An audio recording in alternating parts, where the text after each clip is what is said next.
mbokki Sénégal mbokki amateurs yi le roi de la lutte simple mi nga xam ne lu amateurs yi namm ci lamb ju neex moo leen koy jox muy Jax Wrestling Production dafa ne joxante naag yéen rendez-vous nag fële ci arène nationale ma fas yéene dugg ci lutte avec frappe bi moo waral mu jox ñu rendez-vous le 4 décembre ci arène nationale ci journée bu mag ñu ne nag journée Jax Wrestling Production boobee boo tuddee grand combat ba tudd nga lépp kan mooy bëree grand combat ñu ne Caatu Daawda Fall gone gi nga xam ne toj na tournoi yi képp kuy moroomam nekk ci yoonam faxas na la mu war a jàkkaarloo Kaw Gourdin gone gi nga xam ne bu demee lutte simple nga ne fa la mëne bu ñëwee ci arène bi nga ne fa la mëne muy final ci biir final yi ñu ne combat spécial diggante Jaasi Pël la Karbala muy diggante Soumbédioune ak Rock Énergie deuxième combat spécial ñu ne Baba Jaxal bu jari Birama Thior dana fa jàkkaarloog Pape Dianka bu Doudou Bakassar combat préliminaire ya Thié dana jàkkaarloog Caatu Dalifor Siteu bu Grand Dakar dana jàkkaarloog Caatu Kaza Gorofil dana jàkkaarloog Madi Zap Fils de Langsane dana jàkkaarloog Jordan 2 Boy Ma dana jàkkaarloog Boy Njum 2 Bib Diop dana jàkkaarloog Tafaler 2 Boy Noté dana fa bëreeg frontière ma ne mbokki amateurs yi bis baa ngoog Jax Wrestling Production borom lutte simple bi moo wootee ci arène nationale ci lutte avec frappe ci diggante Caatu Daawda Fall ak Kaw Gourdin ma ne lii ku ko tardé tardé lu rëy ndax Jax Wrestling Production rus naa def lu ndaw.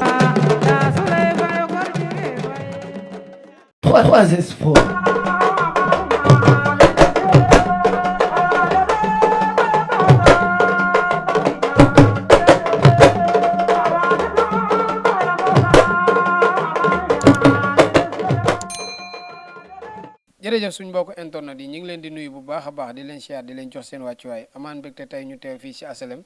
jël si góorandoo ñu koy wax président des jeunes amateurs tey nag dañ koo fekk place am waaye nangul nañu interview bi loo xamante bi ni yombul parce que yaakaar naa ne jotam mayu ko aussi tamit liggéeyam mayu ko waaye dañ koo jël ci combat yoo xamante bi ni dañ koo dëgmal ji bi muy samedi le 4 décembre diggante Caatu Daawda Fall ak ki nga xamante bi ni mooy Kaw Gourdin Jax wooñu fële ca arène nationale samedi boobu nag amateurs yi dinañ mandi làmb parce que dañuy ñëw waxtaane fa Siteu ak Papa Sow seetaan Caatu Daawda Fall seetaan ki nga xam ne mooy Kaw Gourdin bu bës setee nag ñu daal di dem ca daj dëpp ga Pa Abdou Fall woote foofa ca arène nationale yaakaar naa ne loolu bis doxul ci diggante bi diggante Siteu ak Papa Sow mu nekk ñaari combat yoo xamante macha allah am na solo dañuy njëkkee ci ki nga xamante mooy Caatu Daawda Fall ak ki nga xam ne mooy Kaw Gourdin waaye laata loolu dañ koy nuyu bàyyi ko mu nuyoo mbokk internet seen lamb TV ñu dugg ci waxtaan bi président maa ngi lay ziar. waaw mu doonte maa ngi lay dolli ziar di la bëggee bu baax di am contentement nag ndax yow da ngay ndaanaan te man damay bëgg di def ak émission ak ndaanaan vraiment di la bëggee bu baax a baax di nuyu internetu seen lamb TV yëpp di nuyu aussi tamit amateurs yi particulièrement les jeunes amateurs di leen ziar bu baax a baax di nuyu suñu père Modou Bey di nuyu Balla Diop le porte-parole di nuyu Mor Diouf le trésorier di nuyu aussi ki nga xamante ni mooy Badafa secrétaire général bi ak membre bureau bi yëpp ñoom Modou Baye Fall xam nga maa ngi nuyu ñëpp daal di nuyu suñu père Modou Bey aussi bu baax a baax di la sant di la gërëm di am contentement nag tey trop fi nga ma fekk nii waaw vraiment. macha allah président am na solo mais précisément dañuy dugg si waxtaan bi rek muy diggante Caatu Daawda Fall ak ki nga xam ne mooy Kaw Gourdin samedi la 4 décembre fële ci arène nationale laataa ñuy dugg si combat bi nan nga gisee ñaari xale yi si biir la. waaw Modou Anta Caatu Daawda Fall ak Kaw Gourdin dañu nekk ñaari révélation ndax boo xoolee Caatu Daawda Fall ci classe bi mu ciy dugg mën naa wax ni doon woon favori ndax ñu bëri yankaaw lañu jëloon def ko favori mais ñu gis ñaari sorties yi mu ci def premier combat am gis nañ ni mu daanee ki nga xamante ni tey mooy yankaaw deuxième combat am gis nga aussi tamit ni mu def Albarka Kayre mu nekk benn boy boo xamante ni vraiment na ko làmb bàyyi xel ndax ndaanaan la bu ñëwee ci làmb du tiit et puis li ma gën a neex ci moom bu ñëwee bu sumee koo amateur yi xam ni kii liggéey na te loolu dafa am solo ci làmb mu bokk tamit ci révélation yi nga xamante ni Géejawaay dañoo am ci moom yaakaar boo xoolee Kaw Gourdin aussi tamit noonu Caatu Daawda Fall mel Géejawaay noonu la mel Dalifor moom it muy ndaanaan boo xam ne boo xoolee ñaari sorties yi mu def gis nga premier combat am li mu ci wanee njàmbaar deuxième combat am ak yankaaw dugal recours yàlla def ko mu gagné par point mu nekk benn jeune espoir boo xamante ni ku làmb bàyyi ci moom xel la muy Kaw Gourdin tey yàlla def classe bi ñoom ñaar ñoo génn ñu croisé ñu war a daje final mu nekk final boo xamante ni nag amateur yi ñu ngi koy xaar ndax ñaari mbër la ñoo xamante ni man li ma gën a neex ci ñoom mooy dañuy bëre waaw dañuy xeex mais seen combat ci bëri lay jeexee parce que Caatu Daawda Fall doomu champion la mais Kaw Gourdin aussi tamit lépp loo bëgg a gis ci mbër mu ngi ci moom ndaanaan la boo xamante ni chaque jour rek day def surprise ci biir làmb. macha allah laataa ñuy dugg si biir combat bi dafa am benn promoteur boo xamante bi ni moo nekkoon si làmb ji muy suñu frère yi daal ñu ngi di sama xarit di sama genn wàll mu tëgg première journée tëgg deuxième journée nga xam ne yow yàgg nga seetaan làmb te làmb baaxoo na loolu aussi tamit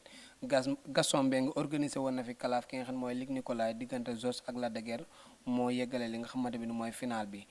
en tant que président des jeunes amateurs ban message nga koy lancer parce que coow li bari na ñu naan dañ Jax da ko xeex affaire yooyu noonu lan ngay dalale xelu amateurs yi ak ban message nga ciy lancer. waaw foofu message ma fi lancé message bu normal lay doon rek parce que tamit bu positif lay doon parce que tamit Idaly suñu frère la ku ne xam na ni Idaly moo nekkoon président des jeunes amateurs après laa ko ñëw nekk parce que promoteur léegi mënatul boole ñaar yëpp mu nekk aussi tamit nit ku baax ndax yaakaar naa ni claf yooyu noonu ñun ñëpp ñoo ci àndandoo ànd ceeg moom jàppale ko ci liggéey bi nga xamante ni final bi aussi tamit jot na ñu gis Jax décroché ko mu noonu loo xam ne xawoon na indi tuuti problème mais ñu xam ne lamb la rek parce que tamit comme ni nga ko waxee suñu père Gaston jot na fi tëgg claf ñu dem ba Lac de Guiers war a finalu ak Zos Luc Nicolas ñëw jël ko loolu te terewul ba tey mbër yaa ngi fi ndax lamb li may wax rek mbër yi duñ jeex waaw lu ñu bëre tamit promoteurs yi mënuñu tëgg mbër yëpp vraiment yéene woon nañ ko final bi mais tamit yàlla ci loxo Jax la ko teg ñuy ñaan rek Jax aussi réussir journée bi Idaly aussi ñu koy ñaanal mu am beneen journée boo xamante ni moom it day fàtte ni lii moom moo ko tëggoon ndax it lu mënti xew moo génnee booy yi kon tamit loolu sant yàlla la vraiment waaw lu jëm ci côté promoteur bi aussi tamit muy Jax vraiment ñu koy ñaan mu jël disposition yi nga xamante ni moo ci war ndax lamb aussi gis nañ moment bi saa bu amee dañuy gis bu lamb ci tasee violence bi ci tali bi dañuy gis aussi tamit des fois yenn agression yi te ñaari mbër yooyu ku leen xam-xam ni dañuy drainer monde bu am solo ci seen ginnaaw ndax ko xam Kaw Gourdin xam ni bu jógee Dalifort jóg Caatu Daawda Fall bu jógee Géejawaay jóg kon ñu ngi sàkku sécurité bu doy boo xamante ni amateurs yi dinañ ñëw seetaan ci jàmm mu jeex aussi ñibbi si jàmm mais combat la daal boo xamante ni combat bu neex a neex la parce que ñaari mbër yi war a génn la te il fallait que kenn daan kenn ki taxaw noonu la demee waaw man nag su ma doon joxe combat bi su ma doon joxe favori damay wax jox Caatu Daawda Fall laay jox favori waaw mais légèrement quoi waaw parce que boo xoolee dernière sortie yi maanaam lu leer li mu def par rapport ak ki nga xamante ni mooy Kaw Gourdin ci recours la gagné ki nga xamante ni mooy Yankaaw bokkul ak Caatu Daawda Fall ñaari victoire la tegle yu leer nañ yoo xamante ni bi muy génn ci làmb ji dañoo yëkkati loxoom xam naa nag légèrement rek nag par rapport ak ca Kaw Gourdin mais Caatu Daawda Fall aussi tamit yan bi du diis ci moom parce que dañuy gis ne géejawaay boo yëfa génn yëpp macha allah sorti yi dañu am ay victoire donte moom ci tournoi bi taxit am na fi ñaari victoire mais muy ñëwaat final di premier grand combat yan disposition la war a jël ci làmb waaw Caatu Daawda Fall loolu mën na doon pression mais mën na bañ a doon tamit pression parce que ñoom ay xale lañ xale moom moo du anta boo entraîné am doole wóolu sa bopp ñaanlu ñuy sëf la def la li la war a defal gunge la ci bis ba li la war mooy nga ñëw def résultat waaw lamb moom jàpp naa ni moom ñoom ñaari mbër yëpp kenn waratu ci am pression ci lamb parce que ku ci nekk miin nga bés ku xool Kaw Gourdin ni muy ñëwee ci lutte simple di bëre nga xam ni kii miin na bés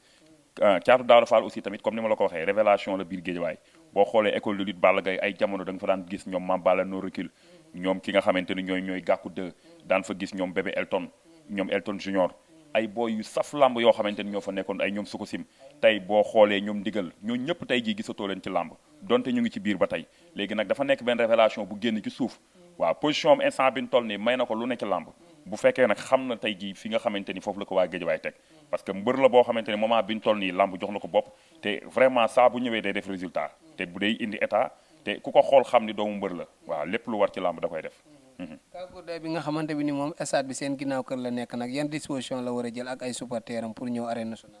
waaw Kaw Gourdin li ñuy xaar ci moom mooy mu mobiliser rek parce que tey mën nga wax Dalifort ak Pikine da ngay génn rek dox rek yegg si waaw Kaw Gourdin tey jii nii ñoo ngi koy xaar mu mobiliser indi indi mobilisation bu am solo ci biir lamb ji ñoom ñaar aussi ñu ngi xaar ci ñoom bëre bu doy waar parce que xam naa ne ñaari ndaanaan lañ te il fallait que ñu bëre dinañ xeex waaw xeex bi mën naa jàpp ne day ibbi buntu rek mais ci bëre lay jeexee waaw parce que ñoom ñaar booy xool ay bërikat lañu Kaw Gourdin ku ko xam gis ko ci lutte simple bi ni muy def di am combat di ñëw ci lutte simple bi di jël kon ça veut dire que bëre la gën a privilégié que xeex bi Caatu Daawda Fall aussi gis nañ ne day xeex ci biir combat mais la plupart ut buntu la koy defee waaw day ut buntu heure bu gisee buntu nag day dem bëri ci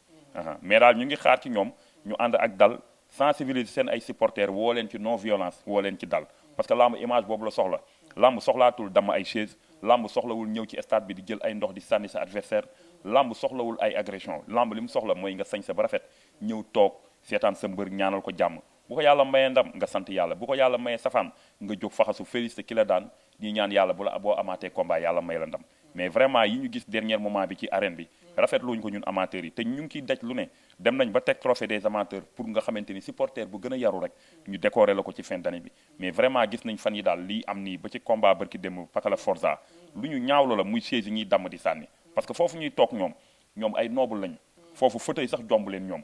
kon war nañ mën a gën a defaraat seen toogaay mais bu fekkee tey dem nañ ba ñi nga xamante ni ñoo ŋànk làmb ñëpp di wax nañ dindi chaise yi bàyyi leen ñuy toog ci dër bi te pourtant ay nit lañu fi loge bi di toog gis ñu fa benn chaise bu damm ñoom war nañ mën a gën a defaraat seen toogaay di xool li nga xamante ni mooy yokk làmb ndax làmb dafa soxla image yu rafet bu ko defee sponsor yi demoon ñu mën a dellu si moo daan te mbër dafa war a fayeeku milliard ci làmb ñun amateur loolu la ñuy ñaan parce que tamit mbër dafa sonn te ku ne xam na ne làmb moment bi ñu toll nii rafle na li nga xamante ni mooy sponsor yu mag yëpp retourné nañu làmb te loolu du yoon te li ko waral lépp mooy ñàkk respecté li nga xamante ni mooy programme bi ak maanaam civilisation bi nga xamante ni moom la ñu war a def nañu moytu loolu parce que làmb li may wax rek facteur de développement la et puis suñu sport national la jeunesse bi ëpp ci kon jeunesse bi nañu wane yar wane teggin wane discipline loolu lañ soxla ci ñoom te loolu la ñuy xaar ci ñoom. macha allah dañuy jóge ci samedi bi rek daal di dem ci daj dëpp gi Siteu Papa Sow. waaw Siteu Papa Sow di combat amateur Modou Anta di combat boo xamante ni boo ma ci laajee naa ci sa war a wax ndax dañuy ñaari ndaanaan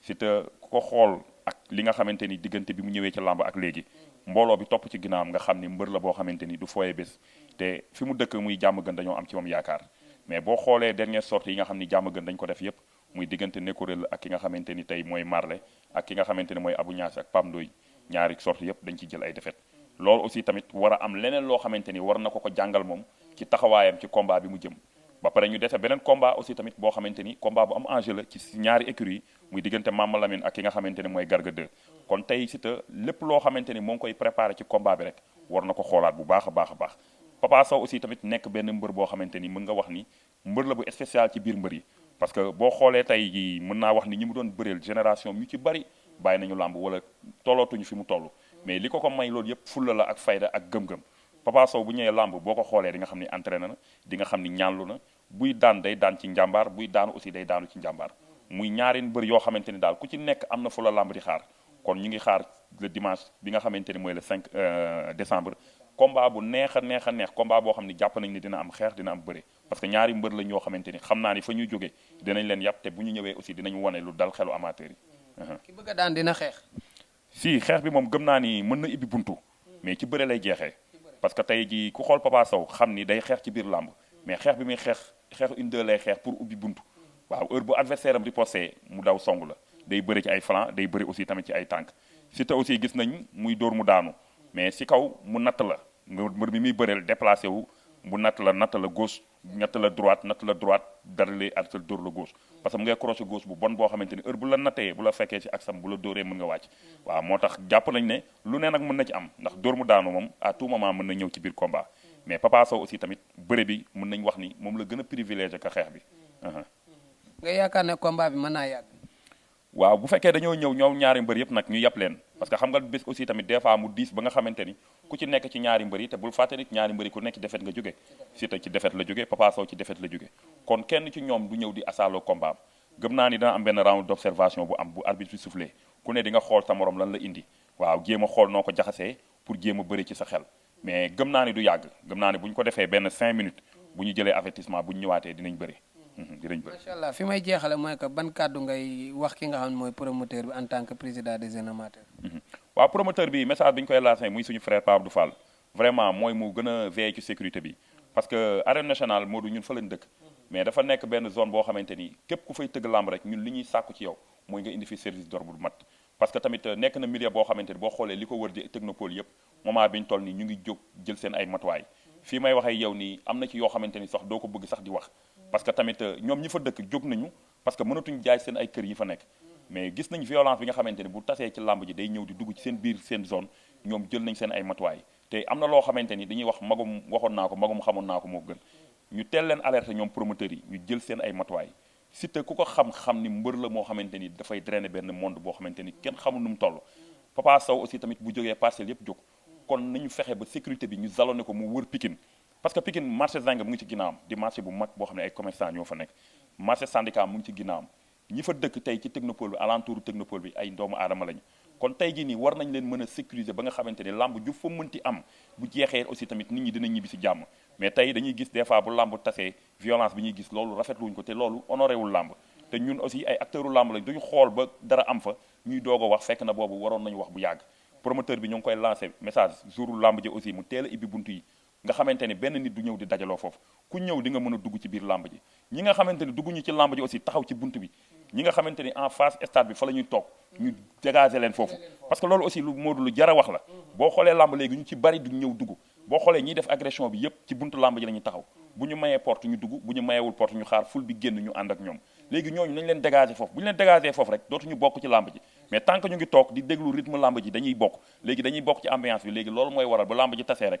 ñu génn ànd ak ful bi di def ay agression loolu daal la ñuy lancer comme message promoteur bi di lancer aussi message amateurs yi ñu teel a ñëw sañse comme ni ñu ko daan defee ndax journée Papa Sow ak Siteu journée bu mag la gis nañ combat yi ñu ci bootal aussi mu nekk ay combat amateurs yu neex a neex vraiment di ñaanal aussi suñu frère Pape Fall yàlla may ko réussite totale ak promoteurs yi fi jote jaar yëpp ak ñi desee ay combat ñoom ñëpp ñoom Assane ñoom Fallou vraiment seen liggéey rafet na ñoom ñëpp ñu ngi leen di ñaanal journée yi nekk seen kanam yàlla defal leen ci ndam di féliciter aussi tamit Jax aussi tamit gis nañ vraiment taxawaayam ci làmb mu ngi ci lutte simple bi mu ngi ci lutte avec frappe bi di ci góorgóorlu ndax barki démb daje nañ CNG mu ngi wax ni combat ki nga xamante ni mooy Serigne Ndiaye 2 ak ki nga xamante ni mooy Cobra taxawal na ko combat boobu aussi nekk combat bu neex vraiment ñu koy ñaanal réussite totale